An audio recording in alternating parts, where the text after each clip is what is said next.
ಅವರನ್ನು ಉಪಮುಖ್ಯಮಂತ್ರಿಯನ್ನಾಗಿ ಮಾಡಿತ್ತು. ಅದೇ ರೀತಿ ನೀವು ಸಹ ಉಪಮುಖ್ಯಮಂತ್ರಿಯನ್ನಾಗಿ ಮಾಡಿದ್ರೆ ಮುಂಬರುವ 2028ರ ಚುನಾವಣೆಯಲ್ಲಿ ಅದು ಇಡೀ ಕರ್ನಾಟಕದಲ್ಲಿ ಸುಮಾರು 50 ಲಕ್ಷ ಇರ್ತಕ್ಕಂಥ ಗಾಣಿಗ ಒಳಪಂಗಡ. ಇವತ್ತು ನಾವು ಅನೇಕ ಒಳಪಂಗಡದಿಂದ ತರಿಸ್ಕೊಳ್ತಾ ಇದ್ದೇವೆ. ನಾವೆಲ್ಲರೂ ಒಗ್ಗಟ್ಟಾಗಿದ್ದೇವೆ.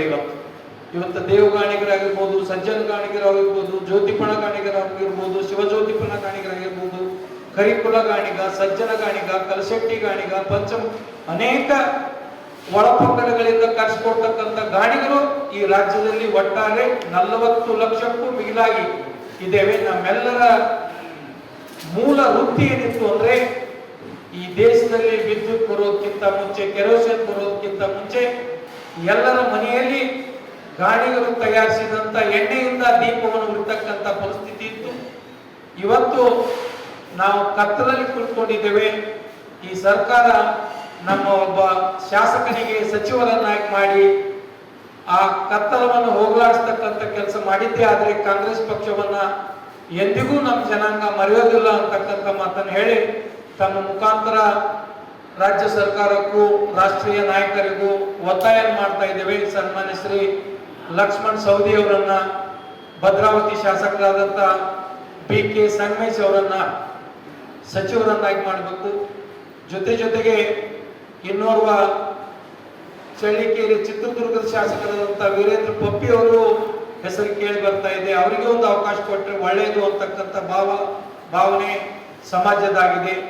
ಅದಕ್ಕೆ ನಾವು ಮತ್ತೊಮ್ಮೆ ನಮ್ಮ ಲಕ್ಷ್ಮಣ್ ಸವದಿ ಅವರಿಗೆ ಮತ್ತು BK ಸಂಗಮೇಶ್ ಅವರಿಗೆ ಸಚಿವ ಸಂಪುಟದಲ್ಲಿ ತಗೊಳ್ಳೋದಕ್ಕೆ ಆಗ್ರಹವನ್ನು ಮಾಡಿ ಈ ಪತ್ರಿಕಾಗೋಷ್ಠಿಯಲ್ಲಿ ಮುಂದೆ ನಮ್ಮ ಕೋಲಾರ ಜಿಲ್ಲಾ ಗಾಣಿಗ ಸಮಾಜದ ಅಧ್ಯಕ್ಷರು, ಕಾಂಗ್ರೆಸ್ ಪಕ್ಷದ ಹಿಂದುಳಿದ ವರ್ಗಗಳ ಅಧ್ಯಕ್ಷರು ಆದ ಶ್ರೀಯುತ ಅಶೋಕ್ ಅವರು ತಮ್ಮನ್ನು ಉದ್ದೇಶಿಸಿ ಮಾತನಾಡ್ತಾರೆ. ಎಲ್ಲರಿಗೂ ನಮಸ್ಕಾರ.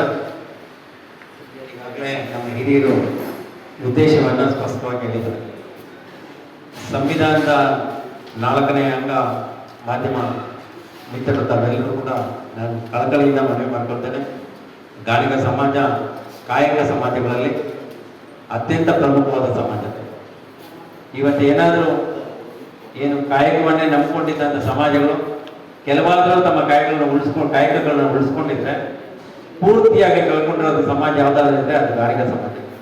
ಇಡೀ ನಾಡಿಗೆ ಬೆಳಕನ್ನು ಕೊಟ್ಟ ಗಾಣಿಗ ಸಮಾಜ ಇವತ್ತು ರಾಜಕೀಯದಲ್ಲಿ, ಆರ್ಥಿಕವಾಗಿ, ಸಾಮಾಜಿಕವಾಗಿ ಅತ್ಯಂತ ಹಿಂದುಳಿದಿದೆ.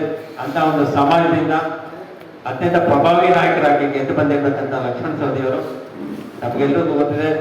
ಅತ್ಯಂತ ಪ್ರಭಾವಿತ ಲಕ್ಷ್ಮಣ್ ಸವದಿಯವರು ಕಾಂಗ್ರೆಸ್ ಪಕ್ಷಕ್ಕೆ ಬಂದು 2023 ಮತ್ತು 2024ರ ಲೋಕಸಭಾ ಚುನಾವಣೆಗೆ ತಮ್ಮ ಪ್ರಭಾವವನ್ನು ಅನೇಕ